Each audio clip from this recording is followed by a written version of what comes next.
welcome to the Pelle Neroth Taylor Show, Pelle Neroth Taylor Unplugged, where we have extra shows for our viewers, supporters, and listeners. And we've got Manny Marotta, who's an independent journalist, originally from Cleveland. He's been all over the place, been in Slovenia, in Ukraine, and covered the scandal in East Palestine in 2021. So doing those things that the mainstream media ought to be doing more of, but doing it better and with the freedom of independence and not beholden to rich oligarchs. Welcome to the show, Manny. Hi there, Pella. Yes, go ahead. You have we can't not talk about the election. So you've just you're in Pittsburgh at the moment, which is a mixed city. It's I understand the city itself is Democrat, but the surrounding areas are heavily Republican. Tell us just a little bit about the election, how you feel about it, and as they say famously, the vibe. You're there, I'm thousands of miles away, so you could tell me a little bit about the spirit and the feelings and your predictions for the locality. Sure. So I'm here in Pittsburgh, which is a Rust Belt city. There are a lot of working class people here. We're represented, of course, by John Fetterman, who's this famous senator who portrays himself as working class. But we're here to talk about the president today. Now, Kamala and Trump are pretty much locked in a dead heat right now. Right now, a lot of people who see themselves as working class are voting for Kamala because they see her as representing their interests. But then a lot of people don't like her either because she sort of came along when Biden was shuffled away due to his inability to run this year.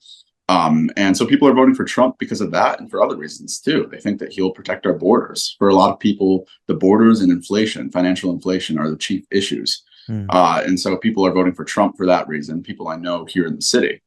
And then also people out in the rural areas are sometimes voting for Kamala because she's seen as the more sensible and stable candidate. But Pennsylvania, as you mentioned, Pella, is heavily Democratic in the cities, heavily Republican in the not city areas, the rural areas. And it's going to be a toss-up. And the whole election will be decided here on these 19 electoral votes. Of course, we have this electoral college system. It's not a direct democracy, which is your parliamentary system a direct democracy? Do you well, I mean, we have each seat represents different it's geographical, so different numbers of voters, and then each seat it's a parliamentary system, so the party with the most number of seats wins also the right to appoint the executive. So it's different. You have a separate congressional election from your president. So yes, although they tend to vote, I mean, if you have a Republican Senate, you're more likely to have a Republican president, but technically you have division of powers, but we don't. So, yeah. Right. Yeah. And what people are worried about is that it's going to be an all Republican Senate, House of Representatives, and presidency, and the Supreme Court, too, which makes a lot of decisions here in the United States. And we'll get to that in a moment, actually. But they are trying to make it so that it's not an all Republican dominated Congress and presidency and Supreme Court. And so that's why a lot of people are voting for Kamala, because they want sharing of power. Are there any surprises among your friends and neighbors or colleagues or whatever, anything that made any sort of anecdotes that you could tell me that in a way, in that small way, tells a story about the whole mood of the United States at the moment? Yeah, absolutely. So I was talking with somebody who I considered to be a strong Democratic voter recently, and he said that he was voting for Trump. And he belonged to a demographic that doesn't typically vote for Trump. And I asked him why he's doing that, just out of curiosity. And he said, because he thinks that Kamala would be a weaker leader. And that's a sentiment that's shared among unfortunately, a lot of young men in the United States. People do not want a woman president, which, again, is a shame because women are just as capable leaders as men in many cases. And people, a lot of them say that they don't want a woman president because she will be portrayed as weak on the world stage, whereas a male president, Donald Trump, would be portrayed as strong on the world stage. And so Americans, they care deeply about their image, and they see Trump as having the better image. Even people who had previously voted Democrat might vote Republican simply because they think that Kamala would look like a weak leader. So that's funny because I get the opposite impression. I mean, a lot of people in Europe, the military and the most European elites want Kamala to win because they think she's more likely to continue fighting in Ukraine, whereas America under Trump was going to pull away from all those conflicts and become more isolationist. So I don't know if that's weak or strong, but anyway, less American, if you like. I mean, but it depends on. I mean, most people are pro Kamala in Europe for reasons unrelated to the war. I think the military and the intelligence elites are totally in the tank for Kamala because Oh they yeah, think that they can sway her, and the Brits are kind of watching very carefully what they could do with Kamala, and who, even if they can influence, they hate Jake Sullivan because Jake Sullivan prevented World War III, in my opinion, a couple of months ago when he's disallowed the Brits from escalating in Ukraine. I mean, you and I might have different views about that. Anyway, right. so it's interesting what you see as strong and weak, isn't it? Because your friend thought he was strong, and I wouldn't say Trump is strong or weak. I think he's right. But I suppose you can come across as strong and then and retreat from a position of strength. If you're seen as strong, you can afford that. Whereas a weak leader, someone who's seen as weak, is going to be shrill and aggressive. Anyway. He Um, represents American values to a lot of people, the accumulation and expenditure of wealth. He's seen as a golden person. He spends a lot of money. He makes a lot of money, and he is the American dream to a lot of people. And so right. that's our But it's values. also this. I mean, for us in Europe, it's also, yeah. I mean, he's a quintessential American, but we're okay with that. I mean, be true to your national selves. We're not American, but we like America. And we like that McDonald's eating brashness. He doesn't care, and Right. if he's not sophisticated in a European sense. Um, but and Americans have less problem with wealth creation, I think, even though I mean it's built on the fact that his father's rich and so on. But he's Right. seen as a self-made man, isn't he? And but it also his working class values, as it were, his anti-intellectualism appeals more to American blue collar voters. Yeah, Yeah. but Kamala Harris, I mean, does she comes across as her chief strength seems to be that she's not Trump. Does she Yes. have anything that anything that defines her? Almost every Democratic voter I know is voting for her because she is not Trump.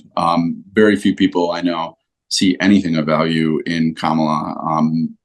And unfortunately, she just represents the status quo and stability, whereas Trump represents instability and what might happen. Hmm. A lot of people think we need to go in that direction, but Kamala is just the candidate who is not Trump. Okay. Oh, yeah, go ahead. Okay, I mean, some people say, oh, it's democracy versus the new Hitler. Other people say it's right and left, Republicans versus Democrats. I've heard it's more like insurrection versus the status quo versus the establishment, because everyone who benefits from the current United States, and exactly the same in Europe, all the lawyers, all the people in good jobs, they don't want to rock the boat, so they'll go with Kamala. And so everyone in Wall Street votes is Democratic these days. So if you think of if it's the party of the worker, that's not true, is it really? I mean, Trump has turned the Republicans into the party of the worker, or at least the people who want a greater share of the pie. So Right. that produces a problem for leftists, doesn't it? Because a lot of the people they like, the workers, if you were, they're voting for a guy that they don't like. Well, when you talked about your the military and banking elites in Europe supporting Kamala, very same here in the U.S. They see Kamala as a continuation of the system of government where, of course, the military and the banking elites benefit from that. And so, yes, they're absolutely pulling for her. In fact, if you look at the donation statistics from companies and also from private donors for both Kamala and Trump, you'll see that Kamala is pulling in a lot more from big banking institutions, whereas Trump is not really pulling in anything from big banking institutions. It's all big private donors for him. Wow. Yeah. So, tell us a little bit. Your strategy as an independent journalist. How do you go looking for stories? And tell us why you alighted on the latest topic about the court system. Yeah, so I go about looking for whatever is relevant and most important to the United States at this time. My personal biggest issue in this election, and for many Americans as well, is corruption within the courts and within our judiciary and Congress as well. And this really is a concerning issue. You look at the gifts that our judges receive and the gifts that our Congress people receive, they're far and beyond the allowed limits in other places, in other developed democracies such as the UK, Germany, Australia, and they're influenced by lobbyists. So we're investigating a judge right now who just received $25,000 in cash from an Indian pharmaceutical company, and he can't explain that. He doesn't tell us why. Then there's another judge who gets free fishing and hunting trips every couple of weeks up to Alaska from a wealthy donor who happens to have cases in his court and again, can't explain why. And these are federal judges. These are people who are appointed by presidents of both parties, both Biden, Trump, Obama, and George Bush. Um, and they are all accepting gifts, and they're all sort of getting away with it because everybody does it. And this is the chief issue that I'm Well, investigating. I just say, I mean, I used to write for the Lancet, which is a medical journal, and so I was very well. I read that Marsha Angel book from 2004. She was the editor of the England Journal of Medicine, and there I became aware of medical corruption. You know, the way that doctors are taken on holidays and so on, and then prescribe the product that the pharmaceutical company that helped them on holiday. But you're saying that this sort of thing happens in the judiciary, and that's original. That's new to me. I hadn't heard of it, although I knew that. I mean, they had these dubious cases of lawfare against Trump. Do you have any specific cases that you can quote? And does it? I mean, I associate judicial corruption with the Democratic lawfare against a Republican presidential candidate, but Right. is it bipartisan? Do both sides do it? Definitely bipartisan, but most of the corruption doesn't have to do much with party. It more has to do with business interests versus the public interest. So, one specific case I can bring up is Ohio State right now is facing a very major sexual abuse scandal wherein a bunch of students had been abused by a wrestling coach in the early 2000s. And these cases are just now coming to court, and there's a $100 million settlement at stake. Funnily enough, most of the judges who are deciding the settlement are current adjunct professors at Ohio State. Not only that, they received gifts from major Ohio State donors. And in past cases having to deal with this exact scandal, they have dismissed the case.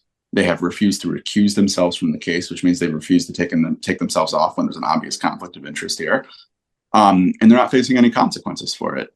And so part of what I'm trying to do with my work right now is make regulatory authorities aware of the fact that this corruption is happening and have consequences for when there are conflicts of interest between the business, this being Ohio State University, and the public interest, which is prosecuting those who are sex offenders. Wow. I mean, as happens, I don't want to spin off too far off our main interview topic, but I've also been researching. I was down in Holland the last couple of weeks and interviewing a woman who's been abused, and it's very, very difficult to get the police or the courts to take it seriously, you know, because they do it themselves, you know. And she reports that the high-ranking policemen and judges and even royal family members and other people have also said that the Dutch and Belgian royal family have got this blameless reputation. They're really into abuse themselves. So obviously it's never going to go anywhere because nobody wants to do down their royal families, you know. Right. So and I was reading in the US had something called the Franklin scandal. You know, I don't know much, but I can't remember the details of that. But do you think? I mean, are you onto something that deals with judicial corruption, or deals with a kind of, you know, like that town in Franklin, I don't know where it's located, somewhere in the Midwest, where the whole town's elites were implicated in child abuse. Do you think you're dealing with something like that here? It's not the elites themselves who are committing the child abuse, no, but it is Ah, okay, elites who are taking money from those who are right. committing child abuse and who are protecting them because they are taking this money. Hmm. As you mentioned, the royal families in the Netherlands and in the UK are considered untouchable, and you think you mentioned Belgium as well there. The royal families here, the royal families would be the major football coaches, the Right. American football coaches, the actors, the singers. So our royal family are the big celebrities in the United States who are considered untouchable. Now, this big Diddy case just happened, the Sean Puff Diddy Combs case. And I can tell you, based on my research, that a lot of the judges had been or had prior business relationships with him and made decisions about that as a result. Judges are supposed to recuse themselves. In many cases, they do. But when they don't, it becomes a matter of public concern, and we have to look into impeaching these judges. But as you mentioned, unfortunately, the people who make these decisions about impeaching or suspending or reprimanding these judges are the judges themselves. Right. They decide for themselves whether or not they're in trouble, which is an obvious conflict of interest. So, as an independent journalist, or we're independent journalists as well, I mean, what's the route for impeaching these people? Is there you produce your report, and then is there a local legislature you can appeal to, you can lobby, or the force of your documentary will prove your point, and they can impeach these judges, or how can we get rid of these bad people? So it's actually not a legislature. It's something called the Judicial Council, and each of these is appointed by a district court or a circuit court. And the Judicial Council decides whether or not the judge is guilty based upon the available evidence. But during the period of the investigation, that judge is under suspension. And so the Judicial Council is who decides. With the higher courts, it's different. There's a Judicial Council wherein the Chief Justice of the United States, who it was Roberts, makes a decision about whether or not these judges will be at fault and will be removed. And it does happen occasionally, but it's way too rare for the amount of corruption that is occurring. Does the mainstream media also back away from topics like this? Mainstream media does not cover this at all. I don't think that the judicial corruption is considered an interesting or a sexy enough story for mainstream media. They tend to think about things like celebrity scandals, but the big scandal right now, in my view, because this is affecting far more Americans, is the dichotomy between public interest and business interest that is being pursued in our judiciary. So the media doesn't cover this too much, but the organization that I work with, it's called Fix the Court, covers it quite a bit. And a bunch of other media has picked up on it. Bloomberg Law, which is a big legal journalism source, covers it as well. So yeah, it can easily be found, but most people don't go looking for it. Do you think America benefits from being such a big country? Because you're basically 50 small countries in a way. I mean, so things that happen locally, as it were, find it harder to get traction on the national stage. Yeah. Yeah. Yeah. I mean, it's both a benefit and a curse as well, because it's easier to hide in such a big country. We don't have nearly as much oversight. We have 340 million people, and the judges are just a few of them. And so they really find it easy to hide. Now, we do have a differentiation between circuit court. We have like 9 to 12 circuit courts, and we have dozens of district courts. So there's all this. It's a very complex system. Most people don't access it. They don't care to access it. And it's just easier for them to hide in this, and they do hide successfully. Where, I mean, I always try with these interviews, it's just like opening a door and getting people interested, and the real facts and information comes out in written texts, which are boring on the box, as it were, but interesting to read. Where have you written some articles, or can you link us to some, maybe your website, or just further reading, which I'll go to straight after this myself, actually? Of course. Yeah. So the organization I'm working with right now, as I mentioned, is called Fix the Court. That's spelled the normal way, Fix the Court. And we've published a number of open letters, documents that contain lots of evidence.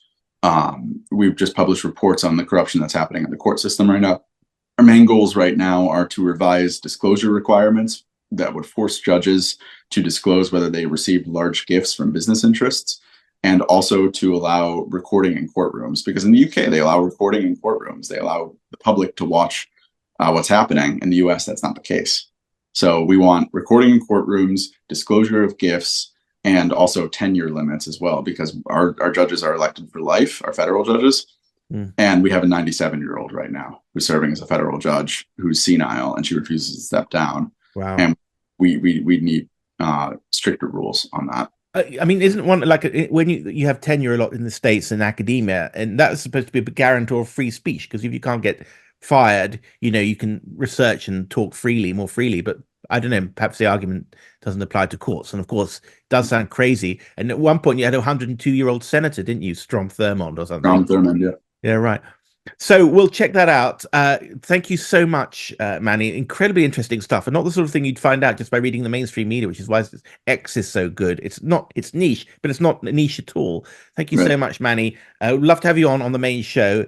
And this is the Pelle Neroth Taylor Show on Pelle Neroth Taylor Show Unplugged, and we will have Manny on in the next couple of weeks when the election has quietened down. Thank you so much.